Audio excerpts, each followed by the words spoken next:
नमस्कार मंडळी, आज आपण मार्गशीर्ष महिन्यातील गुरुवारी करण्यात येणाऱ्या लक्ष्मीच्या व्रताविषयी जाणून घेणार आहोत.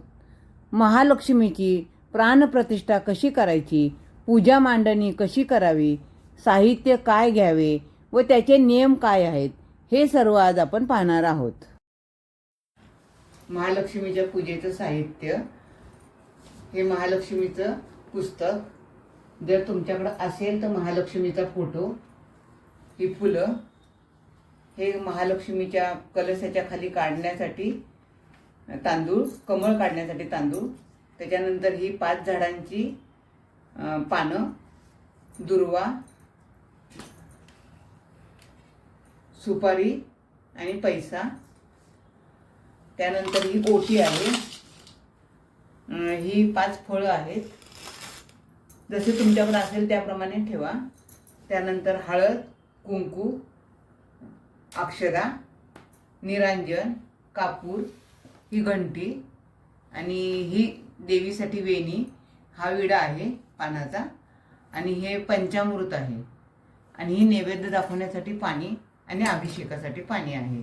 हे कलश आहे, कलश पाण्याने भरलेला आहे, आणि हे अभिषेकासाठी ताट आहे आणि आरतीसाठी ताट घेतलेलं आहे. ही अभिषेकासाठी गणपती आहे आणि ही लक्ष्मीची मूर्ती आहे. ही महालक्ष्मीची प्रतिष्ठापना व पूजाविधी. ही पूजा आपण स्वतःही करू शकतो. फक्त ही करताना मनोभावे करायची आहे. देवीची स्थापना करताना तिचे तोंड पूर्वेकडे किंवा उत्तरेकडे असावे. देवीची स्थापना करण्यापूर्वी घरातील जागा शक्यतो गाईच्या शेणाने सारून घ्यावी. फरशी असल्यास स्वच्छ पाण्याने पुसून घ्यावी. ज्या ठिकाणी देवीची स्थापना करायची आहे त्या जागी चौरंग किंवा पाट मांडावा. त्याच्या भोवती रांगोळी घालावी. थोडे तांदूळ चौरंगाच्या किंवा पाटाच्या मध्यभागी वर्तुळाकार पसरून ठेवावेत. स्वच्छ घासलेला तांब्या त्याच्यावर ठेवावा. तो पाण्याने पूर्ण भरावा. त्यात 1 सुपारी, 1 नाणे आणि 1 दुर्वा पाण्यात ठेवावा. 5 प्रकारच्या झाडांचे 5 डहाळ्या अशी 5 पाने कलशाच्या तोंडावर ठेवून घ्यावीत. नारळाची शेंडी वर राहील अशा प्रकारे त्यावर नारळ ठेवावा. कलशाला हळदी कुंकाने स्वस्तिक काढावे. तांदूळ पसरलेल्या चौरंगावर हा कलश नीट ठेवावा. कलशाला नवीन वस्त्र घालावे. महालक्ष्मीचा मुखवटा असेल तर तो नारळावर लावावा व तुमच्या सवडीप्रमाणे किंवा तुमच्या आवडीप्रमाणे देवीला सौभाग्य अलंकाराने सजवून घ्यावे. महालक्ष्मीचा फोटो असेल तर तो कलशाच्या पाठीमागे किंवा पुढे कुठेही ठेवावा. जर फोटो नसेल तर महालक्ष्मीच्या पुस्तकामध्ये महालक्ष्मीची तसबीर असते, ती पुठ्ठ्याला चिकटवून ठेवली तरी चालेल.